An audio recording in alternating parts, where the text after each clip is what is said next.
आत्मीय भाइयों एवं बहनों, पुस्तक युग की पुकार अनसुनी न करें।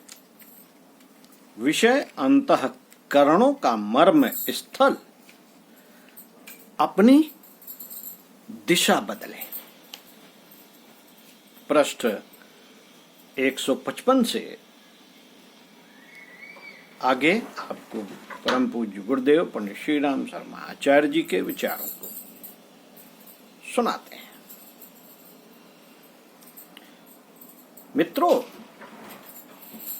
नृतत्व विज्ञान के यह तत्व हमें बताते हैं कि विश्व शांति के लिए, राष्ट्रों के विकास के लिए व्यक्तित्वों के विकास अनिवार्य रूप से आवश्यक है।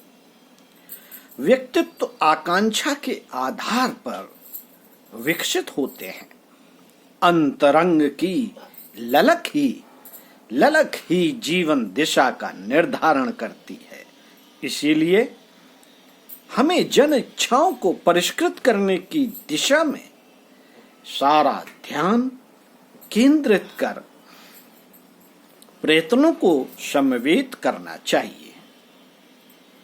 आज का मनुष्य बाहर से कुछ भी बकता या बनता हो, भीतर से बहुत ही लोभी, स्वार्थी, संकीर्ण, अनुदार और कामुक प्रवृत्ति का बन गया है।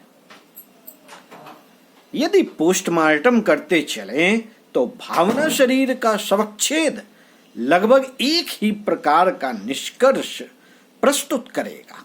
हर आदमी अमीरी के आधार पर विलासिता, कामुकता और अहमन्यजन्यता का मजा उठाने के लिए व्याकुल है। उसे ऐश चाहिए, शान शौकत चाहिए, वाहवाही चाहिए। इसके अतिरिक्त उसे और कुछ नहीं चाहिए। यह चीजें उसे अति विशाल मात्रा में और अति शीघ्र चाहिए। इसलिए उचित अनुचित के झगड़े में पड़ने की भी उसे फुर्सत नहीं। मित्रों, अनुचित रीत से अन्याय पूर्वक यदि अमीरी तथा उसके साथ जुड़ी सुविधाएं उसे मिलती हैं तो उसे इसमें जरा भी ऐतराज नहीं।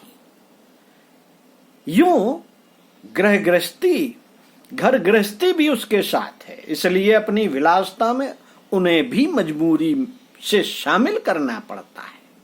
कमाते हुए जो जमा हो जाता है उसे न तो लोक मंगल के लिए दान करने जैसा छाती पर पत्थर बांधा जा सकता है,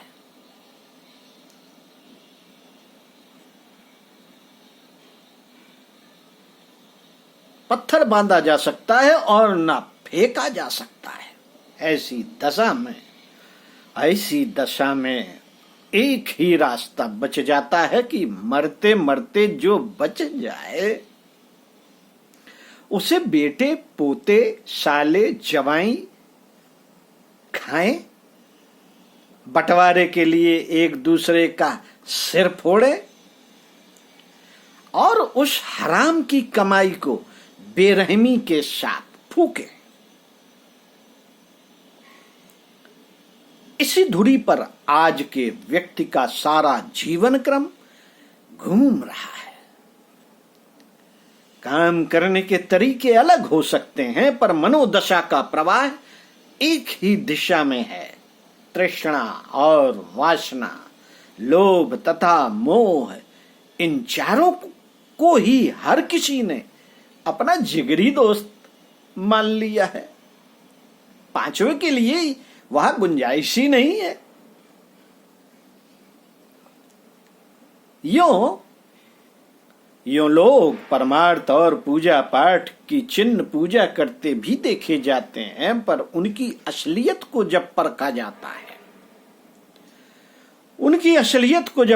जाता है तब हंसी रुके नहीं रुकती। परमार्थ का मतलब सिर्फ इतना रह गया है कि लोग किसी दुष्ट दुरात्मा को धर्मात्मा या उदार समझने के भुलावे में डाले जा सके।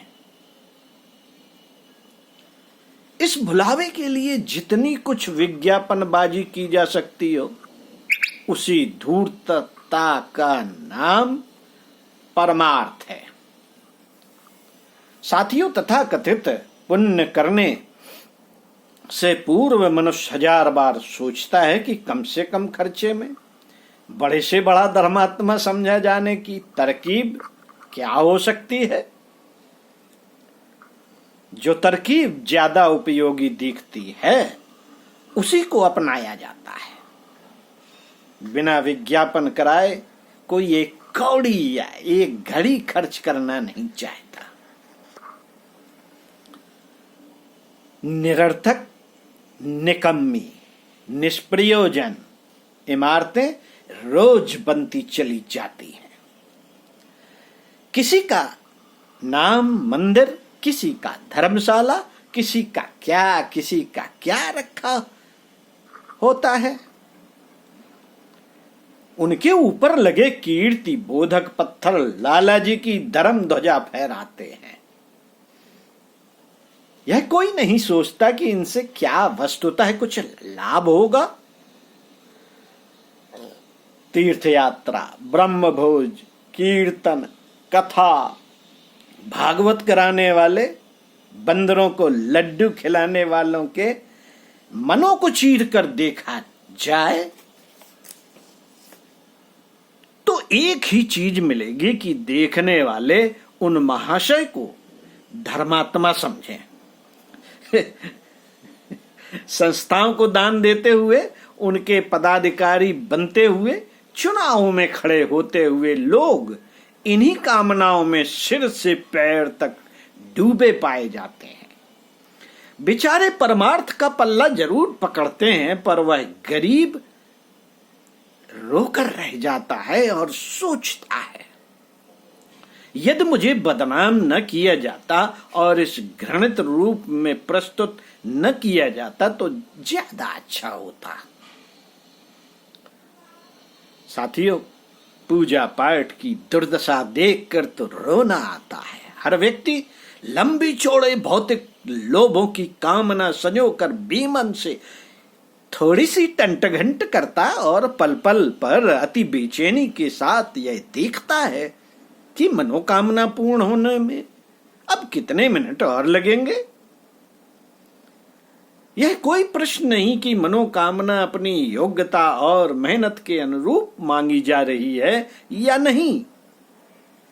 यह कोई प्रश्न नहीं है कि मनोकामना नैतिक है या अनैतिक। देवता को रौली चावल, धूप, दीप, फूल, प्रसाद खा लेने के बाद यह अधिकार कहाँ रह जाता है कि भक्त की मनोकामना पूर्ण करने में देर करे। उसे तुरंत करनी चाहिए। यदि देर होती है तो देवता की खैर नहीं, और पूजा पाठ के जंजाल में कोई क्यों समय खराब करे, इसकी किसी को कोई गरज नहीं। यदि देवता दिव्य भावना ही देते हो तो वे अपने लोक को चले जाएं और किसी के रोली चावल खाने की जरूरत न करें और प्रशंसा सुनने या नाम जपाने का लोभ संवरण करके चुपचाप अपने घर चले जाएं।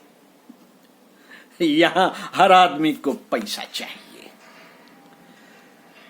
विलासता चाहिए, बीबी बेटा चाहिए, पदवी चाहिए। आत्मकल्याण कहने सुनने भर के लिए ठीक है, पर वस्तुतः वैसी निरर्थक वस्तु से किसी को क्या लेना देना। पूजा का अर्थ मनोकामना की पूर्ति यदि नहीं हो सकती तो आज का व्यक्ति उस जंजाल को दूर से ही नमस्कार करेगा, उपहास करेगा और नास्तिक रहना अच्छा समझेगा। जो पूजा करता है उसकी मनोभूमि उसी घटिया स्तर की पाई जा सकती है। यह देवत्व का अवतरण अपने व्यक्तित्व में करने के लिए साधना कर रहा होगा। यह सोचना आज की स्थिति में दिवा स्वप्न देखने के ही बराबर है। पंडित श्री राम शर्मा आचार्य इसी क्रम में आगे आपको सुनाएंगे। युग की पुकार अनसुनी न करें। पंडित श्री राम शर्मा आचार्य। ओम शांति।